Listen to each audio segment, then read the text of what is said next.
The city of Luyang had always slept like a creature with one eye open, but the night the investigation bureau sirens sliced through its neon haze, something ancient stirred beneath the concrete veins.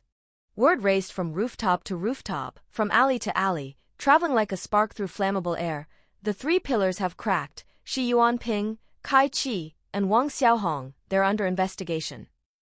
And somewhere deep in the shadows of the abandoned Blue Lantern district, the name Yu Menglong returned like a ghost who refused to stay forgotten.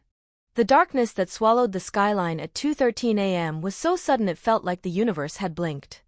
Every billboard, every signal light, every floating hologram dissolved into pitch black. For a single breath, silence roared. When the electricity returned, it did not come back as before. Every screen flicked to the same still image, Yu Menglong's final smile, warm, soft, unsettling. Beneath it, a countdown pulsed, 59 seconds. Cars halted. Conversations died mid-syllable. Hearts counted with the timer. And when it hit 0, the sky flashed with leaked documents spilling across the city like the digital equivalent of a broken dam. Stamped with the names Yuanping, CaiQi, Wang Xiaohong, and beneath them, pulsing like a heartbeat in red, under immediate investigation. Linked to case Y.M-451. Every story whispered before, the shadow in the hallway, the missing cafe footage, the erased sections of the autopsy, suddenly found their rhyme, their rhythm, their destination. Something massive had split open. Something that had waited too long. The investigation bureau hit Yuanping's Winterstone estate first. The gates stood open like a giant had forced them apart. Frost coated the ancient stone lions guarding the path to the mansion. But inside, agents found an eerie stillness. In Yuanping's study, perfectly centered on the desk, lay a folder labeled, "For when the truth finally comes." Inside were documents linking him to Menglong's case, but what stunned the agents most was the handwritten message attached: "The shadows closed in sooner than I expected." As if Yuanping had known this night would arrive. As if he'd been waiting for it. CaiQi's residence was another world altogether, a tower built of glass and mirrors that bent reflections until reality seemed like a suggestion rather than a rule. Agents entered expecting chaos. Instead, CaiQi sat alone in a room surrounded by 108 mirrors, each one showing a different version of him, a younger man here, an older man there, a fragmented face in another pane. He didn't fight. He didn't deny. He simply looked into one mirror and murmured, "I warned them the boy knew too much." His voice trembled like a confession decades in the making. Menglong's truth had gravity, he continued softly. We were only orbiting it. Wang Xiaohong's detention shook the city most. The Silver Mountain Command Center, his domain, hid an underground vault sealed behind biometric locks and steel thick enough to stop a missile.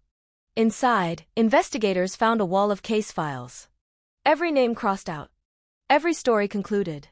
Except one, Yu Menglong. His file sat open. Alive. Active. A tape recorder sat beside it, untouched by modern time, waiting like a heartbeat in a metal coffin. When they pressed play, Menglong's voice cracked through the speakers, terrified, shaking. "Wang. I'm sorry. I found the pattern.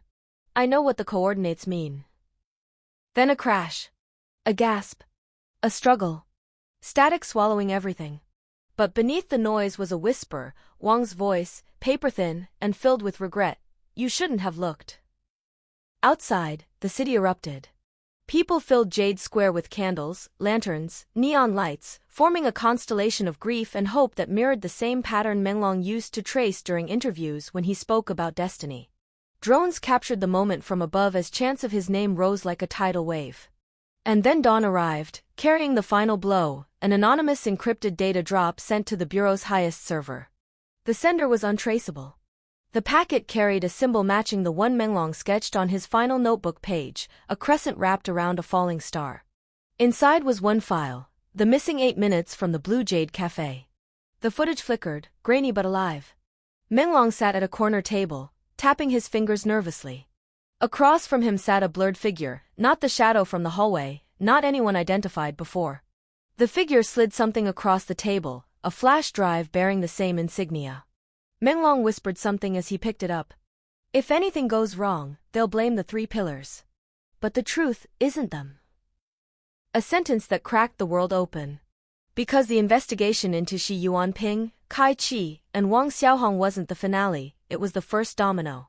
Someone else had built the labyrinth Menglong fell into. Someone older. Someone deeper. Someone still hidden in the dark corners of Luyang's beating heart. And as the sun rose, painting the skyline gold, the entire city felt the same cold realization settle over their bones. This wasn't the end of the Yu Menglong mystery. It was only the beginning. Night fell again over Luyang.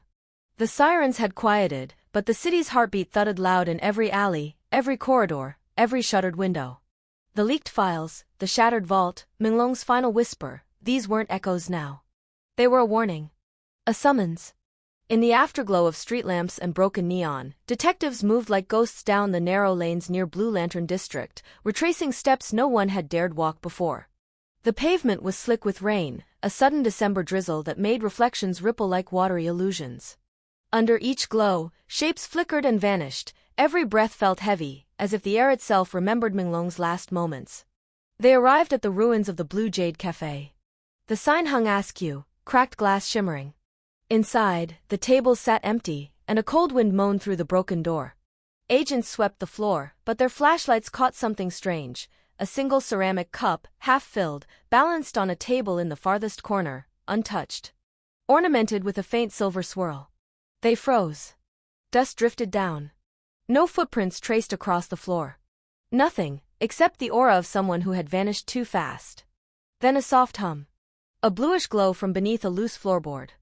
With silent agreement, two officers pried it open. Inside, tucked within an oil-stained recess, lay a microdrive. The same insignia, the crescent wrapped around a falling star. Their hearts thundered as they slid it into evidence bags, gloved fingers trembling. Outside, Luyang seemed to hold its breath. At the same time, news of the vault at Silver Mountain spread through underground networks. Rumors spun like spiderwebs. Wang Xiaohong's vault held names, hundreds of names. Victims.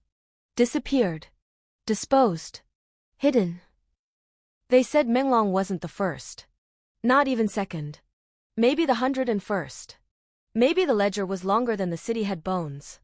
The next morning, the bureau's lead investigator returned to the folder from Winterstone Estate. The papers were brittle, typed documents with periodic stains, what looked like coffee rings, perhaps tears. One sheet stood out, a surveillance log, time-stamped 2 weeks before Menglong's last known appearance. It recorded a meeting between Yuanping and a third figure, unknown. Codenamed Orion. The entire line for Orion's real name hummed red, blacked out. The location, Blue Lantern District, midnight. Purpose, package transfer. The log's final notation, scrawled in pencil, he spoke fearlessly. He saw too clearly. We moved. Fear stole into the hearts of the investigators. Orion, a name whispered but never seen. A ghost that controlled the shadows behind the pillars. That night, the city's rooftops became canvases. Projectors, hijacked from old advertisement networks, flicked into life. From high above, across districts coated in steel and soot, the same crescent and star sigil burned across walls in electric blue. Underneath, a message glowed. They won't stop. The star still falls. Find Orion. Crowds gathered. Some booed. Some cheered. Some wept. The message repeated itself again and again in static pulses, each repetition a hammer. The next hour, the projectors died. Lights snapped off. The sigils gone, walls blanked. But the memory was seated deep. Inside a tiny apartment near the harbor, old wooden beams, salt-stiff air, an envelope slid under the door. No name. No return. Just a card. A small black card embossed with silver ink, the crescent star symbol. On its back, a single word in neat handwriting, tomorrow. Meanwhile, agents at Phoenix Tower probed the mirror room where CaiQi had sat. Under ultraviolet lamps, the mirror frames, ancient, ornate, revealed fine inscriptions, coordinates. Dozens of them. Each corresponded to satellite drop zones on the outskirts of Luyang, abandoned factories, derelict warehouses, disused docks. The same zones where missing person reports had clustered over the last decade, files never followed up, complaints buried under official noise. As one inspector murmured, this isn't just a crime ring. It's a map. A grid. A network. That night, the wind carried a low hum through the city, like an engine idling far off, undersea, unseen, persistent. Lights of ships blinking on the harbor, their reflectors casting ghost shapes across the water. Somewhere in the mist, a figure moved, unseen, remembered only by footprints washed away by tide. Back at the bureau, the microdrive from Blue Jade Café was decrypted. What it held, a video file. Short. Grainy. Containing a single flicker, a figure's hand placing a small package under a table. The camera didn't catch the face, but the watch stood out, silver, minimalist, with the crescent star emblem engraved faintly on its clasp. As the file looped in the dark interrogation room, the agent in charge felt something shift, the hairs on his neck rising like scales sensing a predator. A silent promise passing through the frame, they were still watching. By midnight, the leaked case files, from the vault, from Winterstone, from the cafe, were being downloaded by thousands. Citizens with phones held up like torches captured the images. Screenshots spread like wildfire. Forums erupted. Old victims resurfaced in posts, girls, young men, activists, workers, people who had vanished without trace over the years. Each photo matched one of the coordinates found among the mirror inscriptions. No one could say how many. No one could say when. But one truth crystallized cold and sharp: the investigation into Yuanping, CaiQi, and Wang Xiaohong was only the outer shell. The core hid deeper. Someone at the center still pulled the levers. Someone older than the pillars. Someone who thought silence could survive forever. And yet, the light had broken. Under the harbor fog, under the cracked neon, under every slanted gutter where rats heard dreams, the world had begun to remember. The city breathed again, hungry for justice. Hungry for answers. At dawn, a silent message replaced all city broadcasts, no fanfare, no logos, just plain white text on black. Orion will speak. Tonight. The countdown began. People paused. Hearts weighed. The city held its breath. Some whispered that Orion was mythical, a legend used to scare defectors. Others believed Orion was a code for an organization. But no one denied the tremor in their own voice as they said the name. Under flickering street lamps, across digital screens, in dreams and nightmares, the question hung: when Orion speaks, will the city survive what they hear?